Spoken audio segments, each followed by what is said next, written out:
नमस्कार दोस्तों। आज हम ध्रुव स्वामिनी का द्वितीय अंक पढ़ेंगे। पहला तो हमने पहले ही पढ़ चुका है, तो आइए शुरू करते हैं। द्वितीय अंक की शुरुआत में सकराज के शिविर के बारे में बताया जा रहा है कि उनके शिविर के आसपास क्या है, कैसी चीज़ें हैं। तो शुरू करते हैं। एक दुर्ग के भीतर सुनहले काम वाले खंभों पर एक दालान, बीच में छोटी छोटी सी सीढ़ियाँ, उसी के सामने कश्मीरी खुदाई का एक सुंदर लकड़ी का सिंहासन, बीच के दो खंभे खुले हुए हैं, उनके दोनों ओर मोटे मोटे चित्र बने हुए तिब्बती ढंग से रेशमी पर्दे पड़े हैं। सामने बीच में छोटा सा आंगन की तरह, जिसके दोनों ओर क्यारियाँ, उसमें दो चार पौधे और लताएं फूलों से लदी दिखलाई पड़ती हैं। कोमा धीरे धीरे पौधों को देखते हुए प्रवेश करके, इन्हें सींचना पड़ता है, नहीं तो इनकी रुखाई और मलिनता सौंदर्य पर आवरण डाल देती है। आज तो इनके पत्ते धुले हुए भी नहीं हैं, इनमें फूल जैसे मुकुलित होकर ही रह गए हैं। खिलखिलाकर हंसने का मानो इन्हें बल नहीं। ठीक इधर कई दिनों से महाराज अपने युद्ध विग्रह में लगे हुए हैं और मैं भी यहाँ नहीं आई, तो फिर इसकी चिंता कौन करता। उस दिन मैंने यहाँ 2 मंच और भी रख देने के लिए कह दिया था, पर सुनता कौन है। सब जैसे रक्त के प्यासे, प्राण लेने और देने में पागल। बसंत का उदास और असल पवन आता है, चला जाता है, कोई उस स्पर्श से परिचित नहीं। ऐसा तो वास्तविक जीवन नहीं है। सीढ़ी पर बैठकर सोचने लगती है। प्रणय प्रेम जब सामने से आते हुए तीव्र आलोक की तरह आंखों में प्रकाशपुंज उड़ेल देता है, तब सामने की सब वस्तुएं और भी अस्पष्ट हो जाती हैं। अपनी ओर से कोई भी प्रकाश की किरण नहीं, तब वही, केवल वही हो पागलपन, भूल हो, दुख मिले। प्रेम करने की एक ऋतु होती है, उसमें चूकना, उसमें सोच समझ कर चलना, दोनों बराबर है।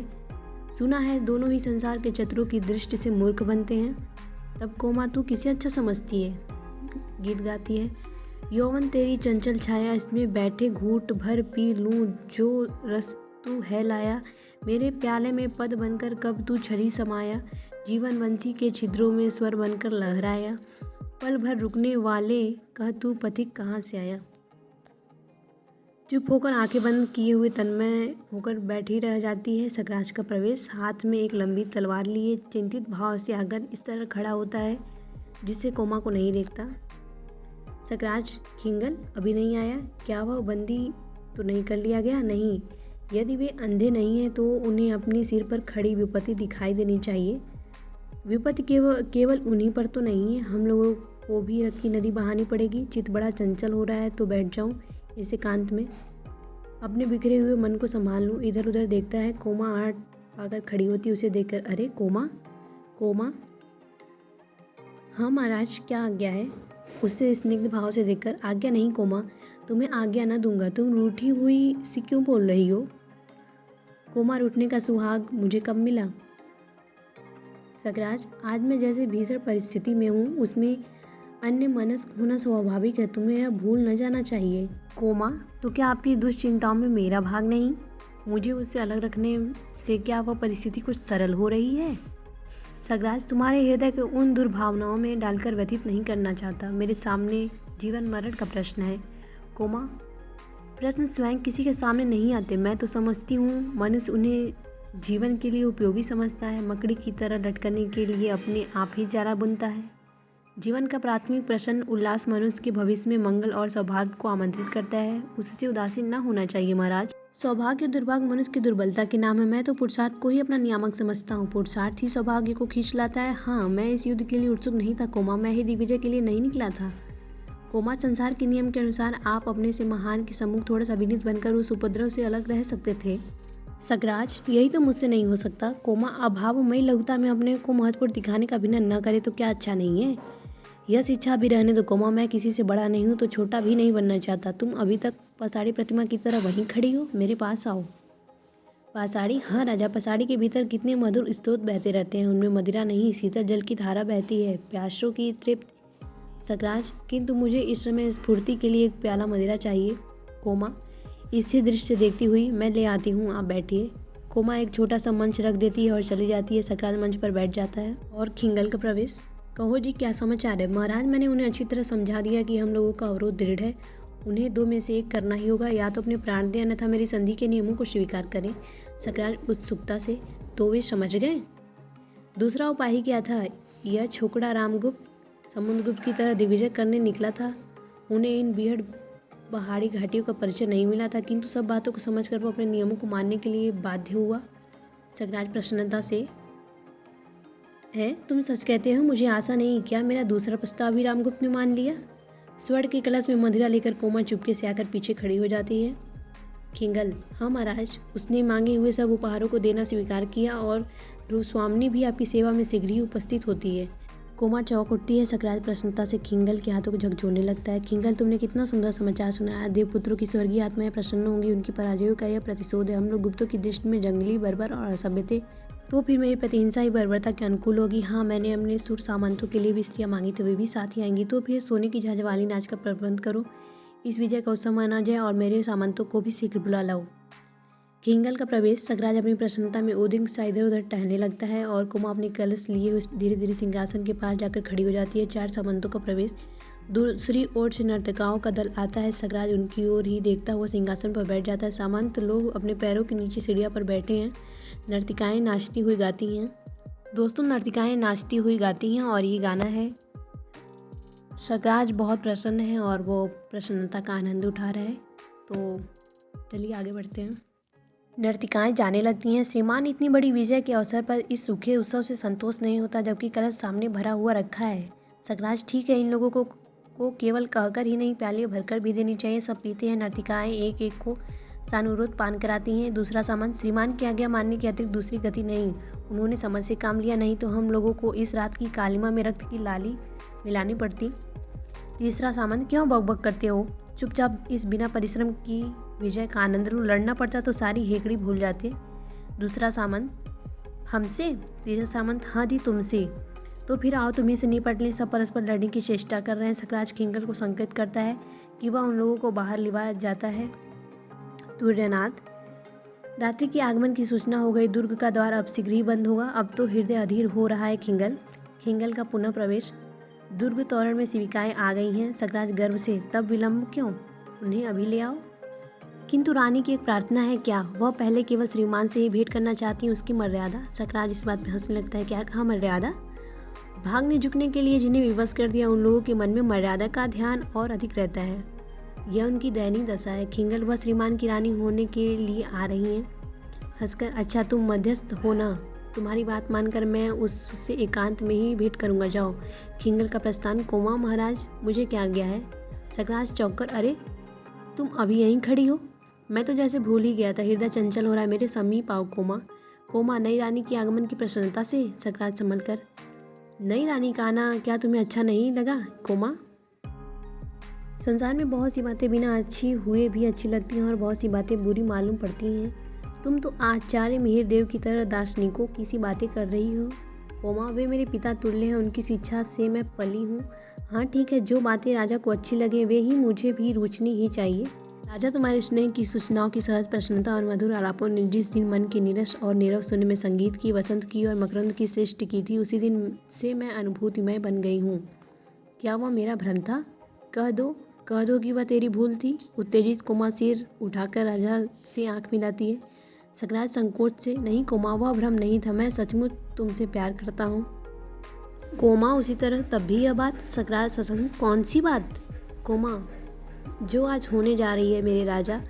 आज तुम एक स्त्री को अपने पति से विच्छिन्न कराकर अपने गर्व की तृप्ति के लिए कैसा अनर्थ कर रहे हो? सकराज बात उड़ाकर हंसकर, पागल कोमा, वह मेरी राजनीति का प्रतिशोध है। कोमा दृढ़ता से, किंतु राजनीति का प्रतिशोध क्या एक नारी को कुचले बिना नहीं हो सकता?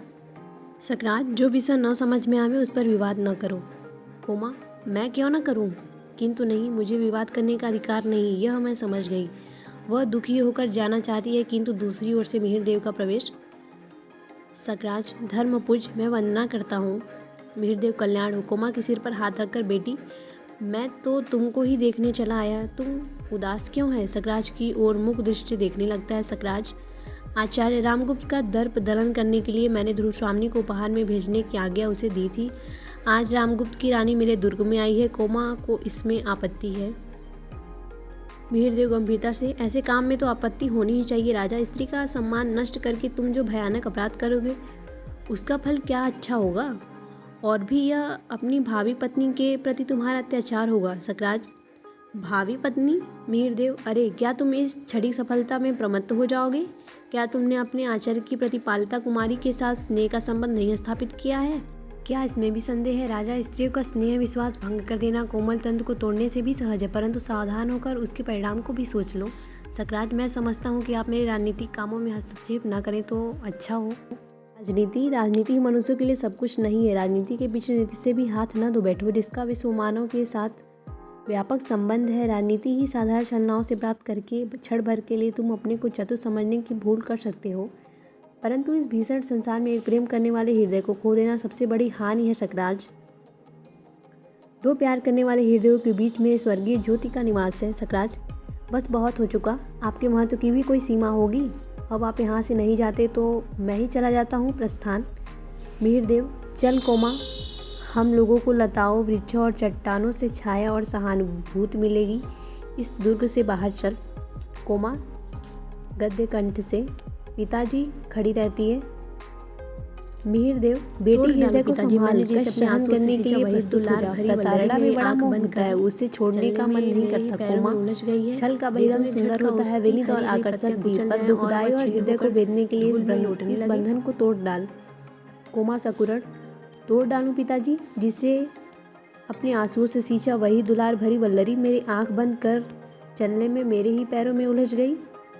दे दूं एक झटका, उसकी हरी हरी पत्तियां कुचल जाएं और वह छिन्न होकर धूल में लौटने लगे। न, ऐसी कठोर आज्ञा न दो मिहिरदेव।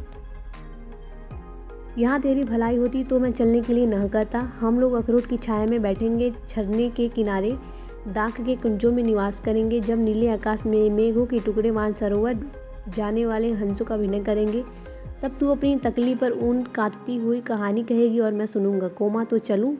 एक बार चारों ओर देखकर, एक घड़ी के लिए मुझे। मिहिरदेव उबकर आकाश की ओर देखता हुआ, तू नहीं मानती? वह देख, नील लोहित रंग का धूमकेतु अविचल भाव से इस दुर्ग की ओर कैसा भयानक संकेत कर रहा है। कोमा उधर देखते हुए, तब एक क्षण मुझे। मिहिरदेव, पागल लड़की, अच्छा मैं फिर आऊँगा, तू सोच ले, विचार कर ले। जाता है। कोमा, जाना ही होगा। तब यह मन की उलझन क्यों? मंगल का अभिशाप अपनी क्रूर हंसी से इस दुर्ग को कपा देगा और सुख के स्वप्न विलीन हो जाएंगे। मेरे यहाँ रहने से उन्हें अपने भावों को छिपाने के लिए बनावटी व्यवहार करना होगा। पग पग पर अपमानित होकर मेरा हृदय उसे सह न सकेगा। तो चलूँ? यही ठीक है पिताजी, ठहरिए, मैं आती हूँ। सकराज प्रवेश करके कोमा, जाती हूँ राजा। सकराज भयभीत होकर उसे देखता है। ओह भवानी, पूंछ वाला धूमकेतु, आकाश का उच्छृंखल पर्यटक, नक्षत्र लोक का अभिशाप। कोमा, आचार्य को बुलाओ, वे जो आदेश देंगे वही मैं करूँगा। इस अमंगल की शांति होनी चाहिए। कोमा, वे बहुत चिढ़ गए हैं, अब उनको प्रसन्न करना सहज नहीं है। वे मुझे अपने साथ लेवा जाने के लिए मेरी प्रतीक्षा करते होंगे। कोमा, पिताजी के साथ? कोमा, पिताजी के साथ। सकराज, और मेरा प्यार, मेरा स्नेह सब भुला दोगी? इस अमंगल की शांति करने के लिए आचार्य को न समझाओगी? माँ, प्रेम का नाम न लो, वह एक पीड़ा थी जो छूट गई, उसकी कसक भी धीरे धीरे दूर हो जाएगी। राजा, मैं तुम्हें प्यार नहीं करती, मैं तो दर्प से दीप्त तुम्हारी महत्वमयी पुरुष मूर्ति की पुजारी थी, जिसमें पृथ्वी पर अपने पैरों से खड़े रहने की दृढ़ता थी। इस स्वार्थ मलिन कलुष से भरी मूर्ति से मेरा परिचय नहीं। अपने तेज की अग्नि में जो सब कुछ भस्म कर सकता हो, उसे दृढ़ता का आकाश के नशत कुछ बना बिगाड़ नहीं सकते। तुम आशंका मात्र दुर्बल, कंपित और भयभीत हो। सकराज धूमकेतु को बार बार देखता हुआ भयानक। कोमा, मुझे बचाओ। कोमा, जाती हूँ महाराज, पिताजी मेरी प्रतीक्षा करते होंगे। कोमा जाती है। सकराज अपने सिंहासन पर बैठ जाता है। प्रहरी प्रवेश करके, महाराज, ध्रुव स्वामी ने पूछा है कि एकांत हो तो आऊँ?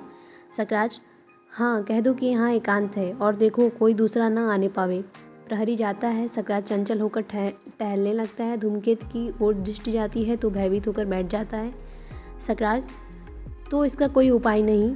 न जाने क्यों मेरा हृदय घबरा रहा है। कोमा को समझा बुझा कर ले आना चाहिए, किंतु इधर ध्रुव स्वामी जो आ रही है तो वो भी देखूं यदि कोमा प्रसन्न हो जाए। और इधर चंद्रगुप्त और ध्रुव स्वामी का प्रवेश।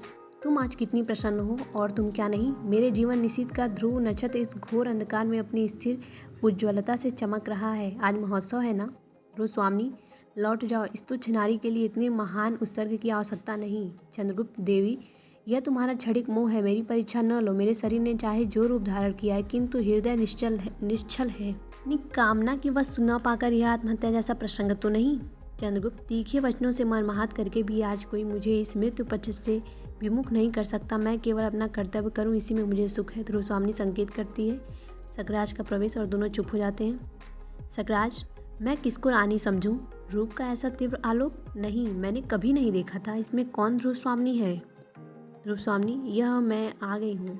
चंद्रगुप्त हंसकर, सकराज को तुम धोखा नहीं दे सकती है। ध्रुव स्वामिनी कौन है यह एक अंधा भी बता सकता है। ध्रुव स्वामिनी आश्चर्य से, चंद्रे तुमको क्या हो गया है? यहाँ आने पर तुम्हारी इच्छा रानी बनने की हो गई है, या मुझे सकराज से बचा लेने के लिए यह तुम्हारी स्वाभिभक्ति है? सकराज चकित होकर दोनों की ओर देखता है। चंद्रगुप्त, कौन जाने तुम ही ऐसा कर रही हो। ध्रुव स्वामिनी, चंद्रे तुम मुझे दोनों ओर से नष्ट न करो। यहाँ से लौट जाने पर क्या मैं गुप्तकुल के अंतःपुर में रह पाऊंगी? चंद्रगुप्त, चंद्रे कहकर मुझे पुकारने से क्या तात्पर्य है? यह अच्छा झगड़ा तुमने फैलाया, इसीलिए मैंने एकांत में मिलने की प्रार्थना की थी। ध्रुव स्वामिनी, तो क्या मैं यहाँ भी चली जाऊंगी? सकराज, ठहरो, दोनों को ध्यान से देखता हुआ, क्या चिंता यदि मैं दोनों को ही रानी समझ लूं? ध्रुव स्वामिनी, हैं? चंद्रगुप्त, हैं? सकराज, क्यों, इसमें क्या बुरी बात है? चंद्रगुप्त, जी नहीं, यह नहीं हो सकता। ध्रुव स्वामिनी, कौन है? पहले इसका निर्णय होना चाहिए। ध्रुव स्वामिनी क्रोध से, चंद्रे मेरे भाग्य के आकाश में धूमकेतु सी अपनी गति बंद करो। सकराज धूमकेतु की ओर देखकर भयभीत सा, ओह भयानक, व्यग्र भाव से टहलने लगता है। चंद्रगुप्त सकराज की पीठ पर हाथ रखकर, सुनिए ध्रुव स्वामिनी। चंद्रे, चंद्रगुप्त, इस धमकी से कोई लाभ नहीं है। ध्रुव स्वामिनी, तो फिर मेरा और तुम्हारा जीवन मरण साथ ही होगा। चंद्रगुप्त, तो डरता कौन है? दोनों ही शीघ्र कटार निकाल लेते हैं। सकराज घबराकर, यह तुम लोग क्या कर रहे हो? ठहरो, आचार्य ने ठीक कहा है, आज शुभ मुहूर्त नहीं है। मैं कल विश्वसनीय व्यक्ति को बुलाकर इसका निश्चय कर लूँगा। आज तुम लोग विश्राम करो। ध्रुव स्वामी, नहीं, इसका निश्चय तो आज ही होना चाहिए। सकराज बीच में खड़ा होकर, मैं कहता हूँ ना। चंद्रगुप्त वारे कहने वाले। ध्रुव स्वामी मानो चंद्रगुप्त के आक्रमण से भयभीत होकर पीछे हटती है और तुरनाद करती है। सकराज आश्चर्य से उसे सुनता हुआ सहसा घूमकर चंद्रगुप्त का हाथ पकड़ लेता है। ध्रुव स्वामी झटके से चंद्रगुप्त का उत्तरी खींच लेती है और चंद्रगुप्त हाथ छुड़ाकर सकराज को घेर लेता है। सकराज चकित सा, यह तुम कौन प्रवंचक? चंद्रगुप्त, मैं हूँ चंद्रगुप्त, तुम्हारा काल। मैं अकेला आया हूँ तुम्हारी वीरता की परीक्षा लेने, सावधान। सकराज भी कटार निकालकर युद्ध के लिए अग्रसर होता है। युद्ध और सकराज की मृत्यु, बाहर दुर्ग में कोलाहल, ध्रुव स्वामिनी की जय का हल्ला मचाते हुए रखता रक्त क्लेवर सामंत कुमारों का प्रवेश, ध्रुव स्वामिनी और चंद्रगुप्त को घेरकर समवेत स्वर में ध्रुव स्वामिनी की जय हो। दोस्तों, इस प्रकार ध्रुव स्वामिनी नाटक का द्वितीय अंक खत्म होता है। चैनल को सब्सक्राइब करें और वीडियो को लाइक करें, और वीडियो में जो भी कमी हो वो आप मुझे कमेंट के माध्यम से बता सकते हैं। राधे राधे।